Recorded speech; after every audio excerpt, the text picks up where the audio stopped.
বসরা শহরের ভিতরে দুইজন আল্লাহর ওলি, একজন হলো হযরত হাসান বসরি আর একজন হলো হযরতে রাবিয়া বসরি। হাসান বসরিও বড় আল্লাহর ওলি, রাবিয়া বসরিও বড় আল্লাহর ওলি। হাসান বসরি রাবিয়া বসরিকে বলে, এ রাবিয়া বসরি, তুমি বিবাহ শাদী করো নাই, তুমি আমাকে বিবাহ করো। সংসারী জীবনে পদার্পণ করে এত কষ্ট কেন করো? সাথে সাথে রাবিয়া বসরি বলে, না না না ও হাসান, আমি আপনাকে বিয়ে করতে পারবো না। বলে কেন? বলে আমার অন্তরের ভিতরে মাওলা পাকের প্রেম, আমার অন্তরের ভিতরে আল্লাহ পাক রব্বুল আলামিনের প্রেম, আল্লাহ রব্বুল আলামিনের ভালোবাসা। আর আপনাকে যদি আমি বিবাহ করি, আপনি স্বামী হিসাবে আপনার সেবা করা, আপনার খেদমত করা আমার দায়িত্ব কর্তব্য হবে। ও হাসান বসরি গো, আপনাকে যদি আমি বিবাহ করি, আপনার সাথে যদি আমি সংসার করি, তাহলে আমি মাওলা পাকের প্রেম আর ভালোবাসা অর্জন করতে পারবো না। সেজন্য আমি দুনিয়াতে কাউকে বিবাহ করতে চাই না। আর আমার মা, আজকে আমার মা স্বামীর সংসারে, স্বামীর মোহাব্বত, সংসারের মোহাব্বত এত পাগল পারা হয়েছেন, আল্লাহু আকবার। এদিকে কাজ করতে করতে রাত 12টা-1টার সময় ঘুমান, ঈশার নামাজ কাজা, আবার এদিকে 7টা-8টা-9টা সময় ঘুম ভাঙ্গে, ফজরের নামাজটা কাজা হয়, সংসারে কাজ করতে করতে জোহর কাজা হয়, আসরের নামাজে গোসল করে হেলাই খেলাই টেলিভিশনে কেটে যায় রে মা। ও মা, মাগরিবের নামাজ পড়েন না, ঈশার নামাজ পড়েন না, মালিকের কাছে কিভাবে জবাব দিবেন? ওই যে দেখেন না খাতুনে জান্নাত হযরতে ফাতেমা রাদিয়াল্লাহু তাআলা আনহা, আল্লাহু আকবার, এত কষ্ট করেছে, তারপর নামাজ রোজা ইবাদত বন্দেগী ছাড়ে না। আল্লাহু আকবার বলেন। হযরতে রাবিয়া বসরি আল্লাহর ওলি, হাসান বসরি আল্লাহর ওলি, বুরকা পরে আল্লাহর ওলি হাসান বসরি, রাবিয়া বসরি বুরকা পরিধান করে চলে, পর্দার খেলাপ চলেন। একদিন চলতেছে, হঠাৎ করে হাসান বসরি উনি ওনার জায়নামাজটা পানির উপরে বিছাই দিয়েছে। সুবহানাল্লাহ খান।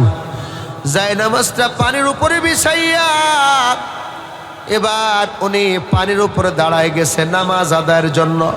আল্লাহু আকবার বলেন। কারামাতুল আউলিয়াই হাক্কুন।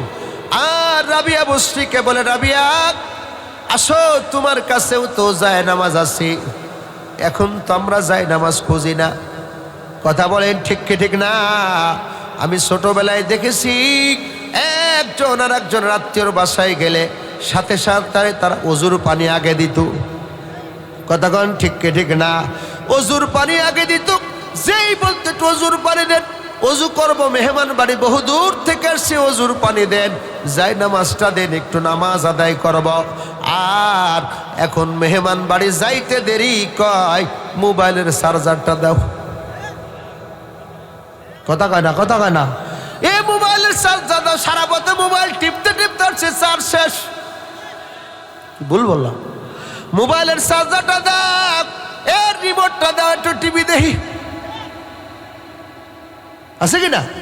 এখন সব উল্টা পাল্টে গেছে, কারণ সব এখন উল্টা পাল্টা, সব জায়গা বর্তমান ভেজাল, ঠিক না? সব জায়গা ভেজাল, আছে কিনা? একজন বোর সাথে রাগ করে বিষ খাইছে। কি খাইছে? বিষ খেয়ে মরে রয়েছি। এখন বউ তো শ্বশুর বাড়ি মরে রয়েছে, তাদের টের পায় না কেউ। এখন কিছু লোক দরজা দরজা গুতায় তার কাছে আইসে, আইসে যে মরে নাই, নিঃশ্বাস নিতেছে, তো ও তো মনে মনে করছে মরে রয়েছে, বিষ খাইছি তাহলে মরে গেছে। এখন নিঃশ্বাস সারে, ওঠ, ও মনে মনে কইতেছে আমি তো বিষ খেয়ে মরেই গেছি, মনে হয় তাহলে ফেরেশতারা আইছে। কি আইছে? তাহলে মনে হয় ফেরেশতারা আইছে। ওঠ, লাথি মারছে। এত জোরে লাথি মারেন কা?